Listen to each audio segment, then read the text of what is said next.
आपण पाहत आहात आपल्या हक्काचे प्रतिध्वनी न्यूज.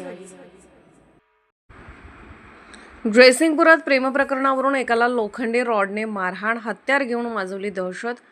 जयसिंगपूर वार्ताहर हुसेन शेख कळवतात की जयसिंगपूर शहरातील राजीव गांधीनगर भागामध्ये असलेल्या नवजीवन हायस्कूल जवळ प्रेमप्रकरण आणि लिव्ह इन रिलेशनशिप या स्नेहबंधातून उफाळलेल्या वादाचे रूपांतर रॉडने मारहाण, हातात धारदार हत्यार घेऊन दहशत माजवत एकाच जखमी केल्याप्रकरणी जयसिंगपूर पोलिसांमध्ये विशाल सुतार वय वर्ष 35, 9वी गल्ली राजीव गांधीनगर जयसिंगपूर या तरुणाच्या विरोधात गुन्हा दाखल करण्यात आला असून जखमी आकाश शामराव साळुंखे वय 26 राहणार 9वी गल्ली राजीव गांधीनगर जयसिंगपूर याने पोलिसात फिर्याद दिली आहे.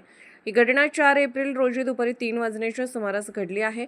जयसिंगपूर पोलिसांनी दिलेली अधिक माहिती अशी, यातील फिर्यादी आकाश साळुंखे, त्याचा मित्र गणेश जाधव, याचा भाऊ सोहम जाधव याचे या फिर्यादीच्या गल्लीमध्ये राहण्यास आहे, तर संशयित आरोपी विशाल सुतार याची भाची ही लिव्ह इन रिलेशनशिपमध्ये राहत आहे.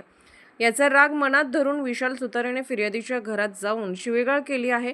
तसेच फिर्यादीच्या मांडीवर लोखंडी रॉडने मारून जीवे मारण्याची धमकी दिली आहे. यावेळी विशाल सुतार याने हातात लांगसारखे हत्यार घेऊन गल्लीत दहशत माजवली आहे. त्यामुळे त्याच्यावर गुन्हा दाखल करण्यात आला असून इचलकरंजी अप्पर पोलीस अधीक्षक कार्यालयात प्रतिबंधक कारवाई देखील करण्यात आली. आपण पाहत आहात प्रतिध्वनी चॅनल. अशाच बातम्या पाहण्यासाठी आमच्या चॅनलला सबस्क्राईब करा आणि बेल आयकॉनवर क्लिक करा.